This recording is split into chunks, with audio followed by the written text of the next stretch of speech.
What's up, IT friends? Happy Tuesday. So we had an eclipse yesterday, which is awesome, especially if you like science and astronomy. Um, but it reminded me of something that I've thought about since I was a kid. And I wanted to find a way to shoehorn this into a LinkedIn post. So we're going to talk a little bit about experience based selling. I don't know how many of you have done this when you were kids or maybe still do it. I would bet a fair portion of you because you work in IT, so you probably are some sort of a nerd.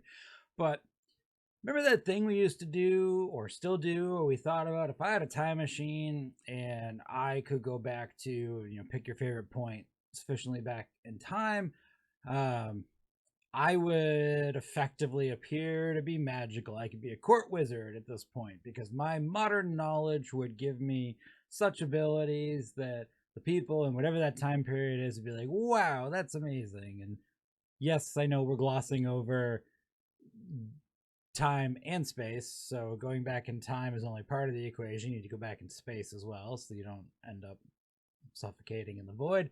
And that also assumes you could speak the language and you actually do know how to do the things that you think you know how to do. All of that aside, so I'm talking like Connecticut, Yankee, and King Arthur's court. And one of the easiest ones around that, and it's been used in other books and movies with the same idea, is predicting an eclipse. And this idea that because eclipses are, we now know, very predictable, that you could have gone back in time, would have known exactly when the next eclipse was. You could have told the local populace, on this day at this time, I shall make the sky dark, worship me. And then the sky would turn dark and they would all be like, wow, that's exactly what he said would happen. And then you could say, because you have paid, fealty to me, I shall return the sun to you. And then the sun would return to them. And all the people would be like, wow, everything that, Future Dean said would happen, it happened. That's amazing. That's experience based selling. And it's awesome.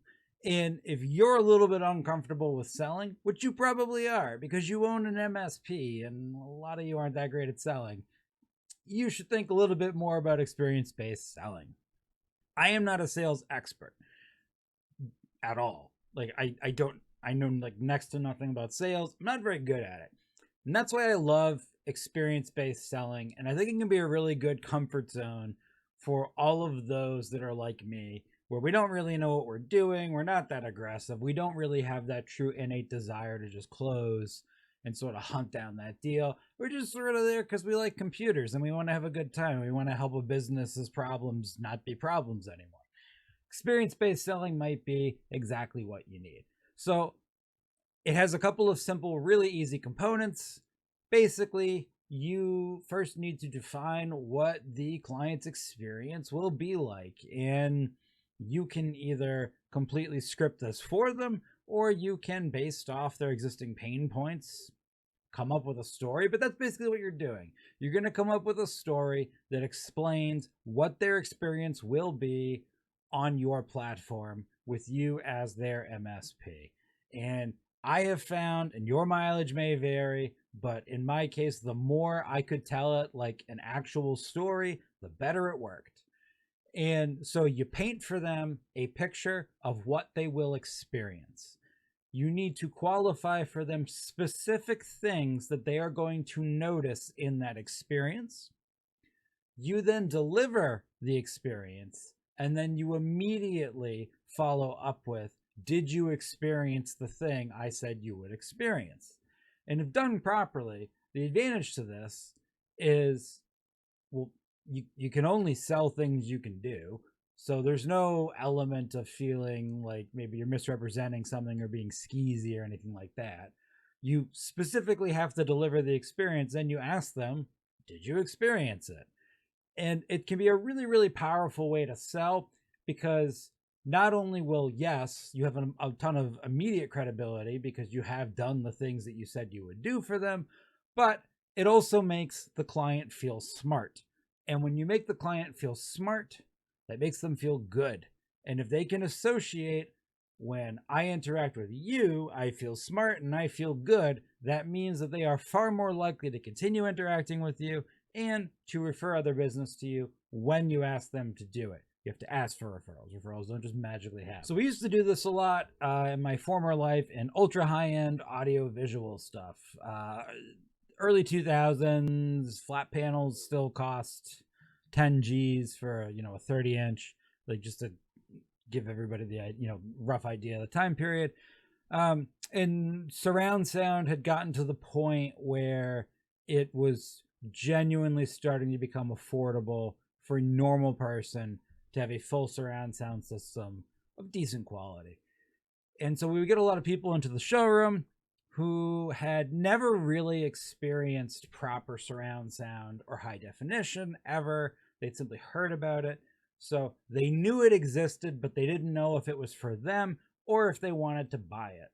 And there wasn't a ton of pain because they did currently have TVs and speakers, just not speakers that were all around them and not TVs in high quality. So there wasn't an immense amount of pain. And I do think the tie back here to MSP is most of us are pretty good at selling on pain and fear because it's easy. Where we tend to stumble as MSPs is where there isn't as much already identified pain or fear. And a lot of us feel skeezed out by either trying to create pain or fear, or we're just not naturally talented at sussing out and pulling on the threads of pain and fear that might already be there. So this is where this works great. So we bring the people into the showroom, we'd sit them down, and that is part of the whole reason why this works so well is what I'm going to explain. You control the experience. That's the point of this. And if you're an MSP, how do you control the experience? By having a standardized offering with robust processes you are following every time, which if you listen to my videos is probably what you are doing, or at least trying to do. And so given that as an MSP, you are trying to standardize everything, you are trying to follow robust processes. In fact, you may even be trying to automate all those things because you're at that point. These things fit nicely. So we bring the people into the showroom and we would say, we used to use a variety of little demo videos. The first X-Men movie, the one where they were flying around in the SR-71 Blackbird that explodes.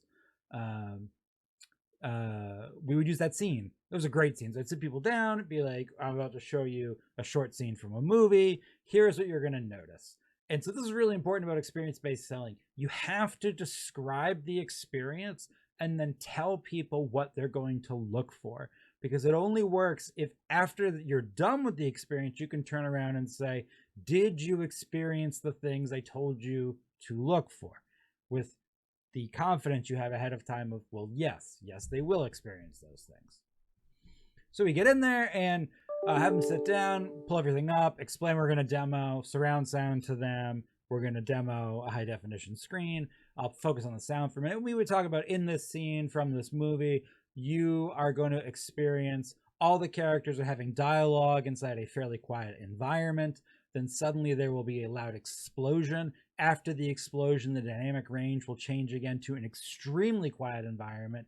And what I want you to listen for is your ability to hear the actor's voices very clearly, but then immediately feel all the sound around you as the explosion happens, but then the dynamic range comes back down. And the entire time, even though the weight of the sound has changed, the volume didn't need to be increased. And then the actors are going to get sucked out of the plane. And so you're going to hear all of these sounds around you of wind to your left and your right. Behind you, you're going to hear Nightcrawler zipping around, poof, poof, poof, poof, yada, yada. And then we play that scene for them, and people would hear this stuff all around them. You let the scene finish, put the lights back on in the room, and then you'd ask everybody, what do you think? And then you would say, did you hear this? Did you hear this? Did you see that? Did you experience this? Knowing that the answer is yes. And if they don't say yes, they're lying to you or they weren't paying attention. So they're incentivized to agree either way. And people would leave that room, whether they bought surround sound or not, they would leave that room going like, wow, that was really impressive. That salesperson, did a great job explaining to us how this works, what good should look like. We experience good. Hey, how much do I have to pay to get that? And then that's where you get into that whole point, this, in home theater systems, of being able to explain that the price was the spectrum. We could get you that experience at a number of different prices with different equipment. Same concepts kind of apply here at your MSP. So one of the stumbling blocks you're going to have at your MSP is, how do I apply experience-based selling to a net new customer? And you kind of can't the same way, because we don't want to solve too much of their pain before they buy. So I'm not advocating you go in and tell them, I'm going to go and do an audit, and then I am going to find and I'm going to fix all of these things. That's not what I'm saying.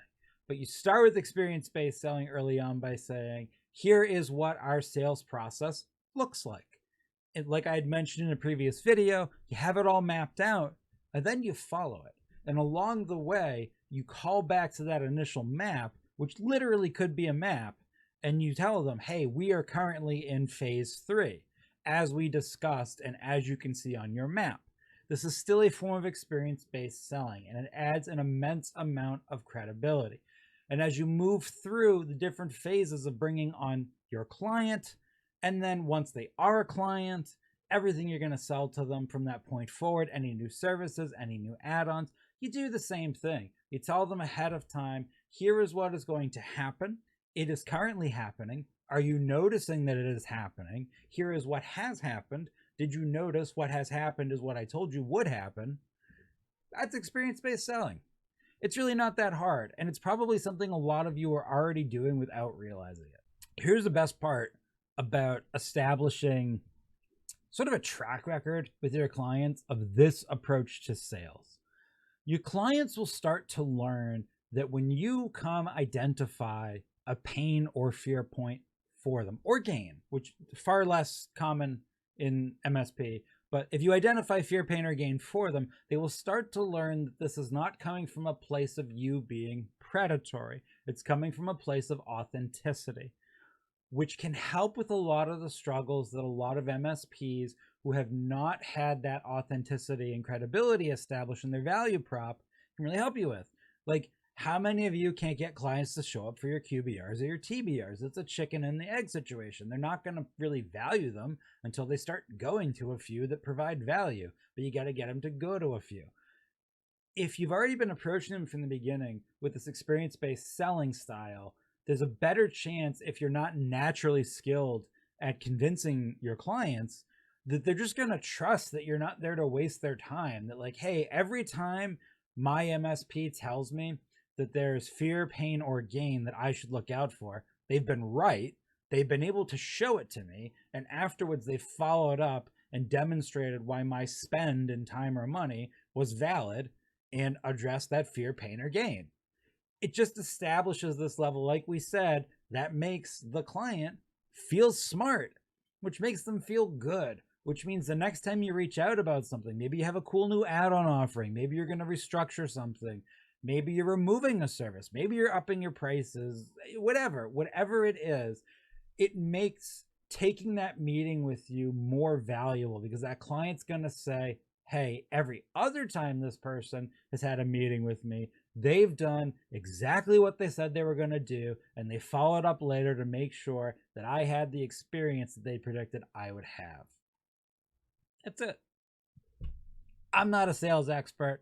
There are plenty of people out there that are way, way, way, way, way smarter than me at this, that can explain to you in much greater detail how to actually execute on this. Have a great Tuesday. Don't be afraid to tell a story to a client about the experience they're going to have at your MSP. You might be surprised at how good that experience actually is. Have a great Tuesday.